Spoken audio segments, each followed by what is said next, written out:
Hello GearFacts friends, I've made a series of videos about this keyboard and all of them are terrible, but the keyboard itself is very good, so I've put together the best bits. Please enjoy this retrospective look at the Casio CTK-6000.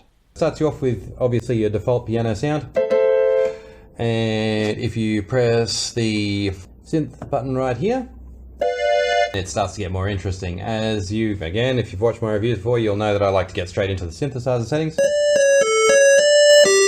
Right, there's a nice tough square wave. Let's see what we can do with the DSP to liven that up a little bit. Here it is.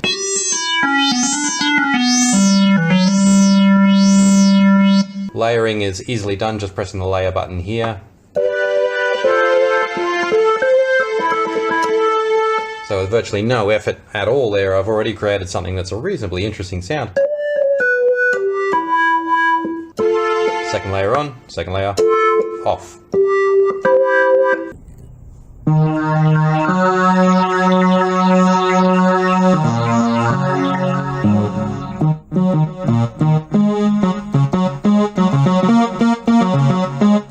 Must be about 10 different kinds of delays to choose from.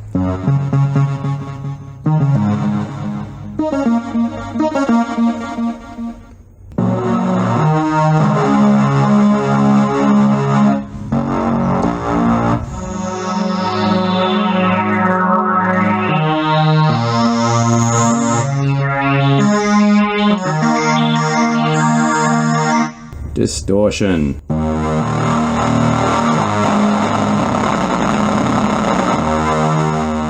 The ring modulator.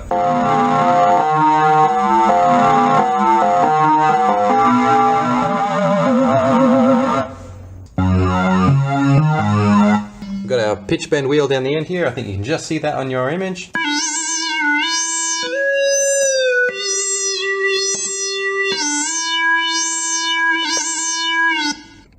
Okay, so just zooming in, I'm going to now show you the arpeggiator. Arpeggiator is selected by holding down the arpeggiator button. Long press to choose, short press to activate. Okay, here comes the arpeggiator.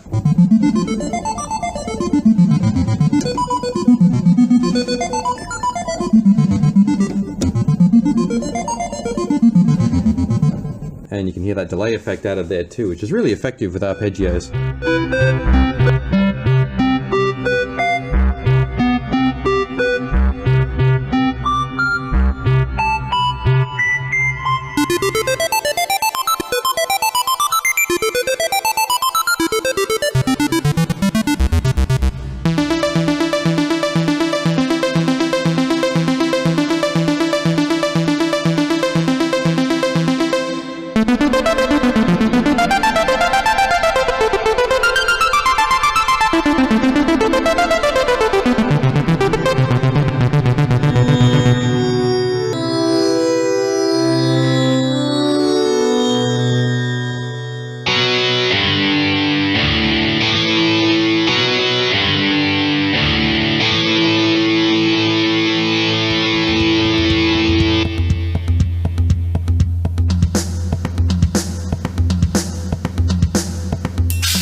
And I've created a few of these. I've got 4 banks and 8 times 4, so 32 different setups that I can have.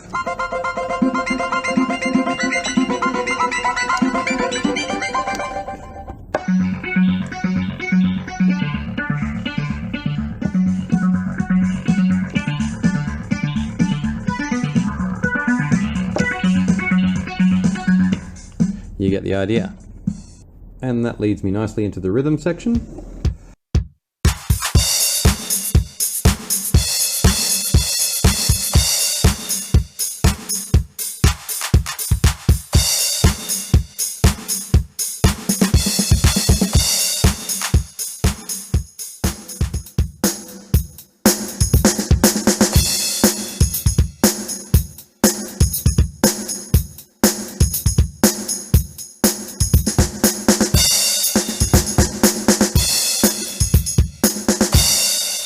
Okay, so now let's just take a closer look at the screen. Okay, for this next part, I've chosen another basic synth sound. Polysynth 2. I'm going to press the tone editor button right here. Left and right will take us through the pages. Sometimes you can go up and down as well. Let's increase our attack time. 0 just means instant attack. Your sound appears straight away. A high attack time means it'll fade in a little bit more gently. And let's go down to, which is at the other end of the sound. So the higher your release time, the longer it will take the sound to fade away. Quite nice. Let's move on to page 2. Cutoff. If we take that right back into the minuses.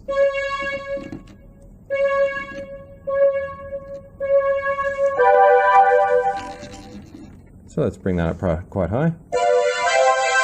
Okay, now vibrato type. This is pretty fun. We can select the waveform that our vibrato is going to take. Is it going to be a nice hard square shape, or a really soft triangular sort of shape, or a smooth sine wave? Let's take it to extremes and use the square wave, which of course is a very unforgiving type of vibrato, very strong.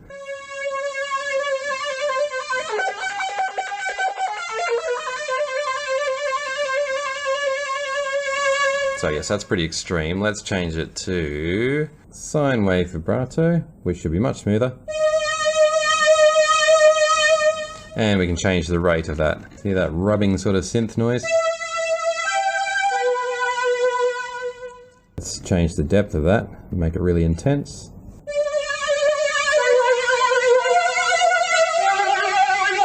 I would show you that with the pitch bend wheel too, but I don't have a free hand right now. I'm holding the camera, but anyway, you get the idea.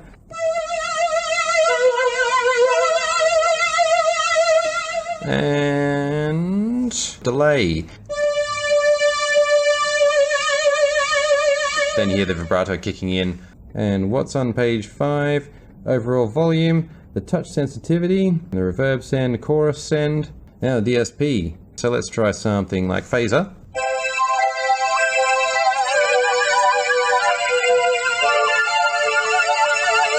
And now you can see we're on page 7 of 11. We have more pages now because we've selected that phaser. So here we can change the resonance of the phaser. That was set to a pretty resonant sort of level.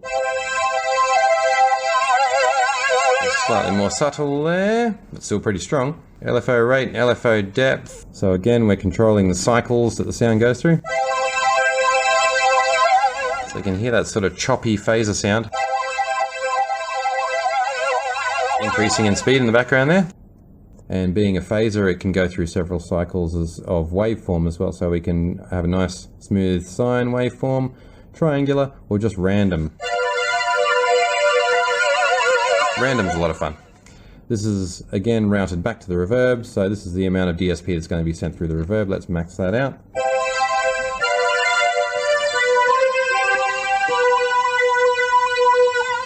So okay, even though it's not the most amazing sound in the world, you've got something like 600 sounds to choose from. I think it's 670 actually. And if you imagine all the possibilities with your 200 effects banks that you can program, plus those tone editor functions there, as well as layering, you have a pretty good range of sounds at your disposal. If you're someone who's starting to get into synth programming, this is something that will really get you close to that mark while only costing you a few $100s. Just have a quick look around the back. We will find darkness.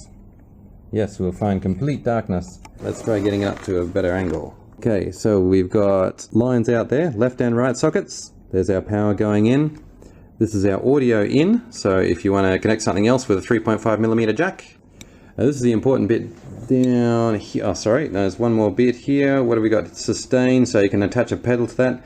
Your headphone socket, of course. But here's where the action is. USB socket and an SD card slot.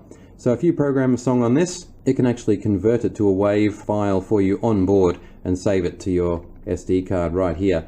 Now that is a brilliant feature because that gives you a completely noiseless recording. An amazingly versatile keyboard, friends. Thanks for giving me a second chance on this one. Hopefully we'll get another one soon and we can have a closer look at it. See you next time on Gear Facts.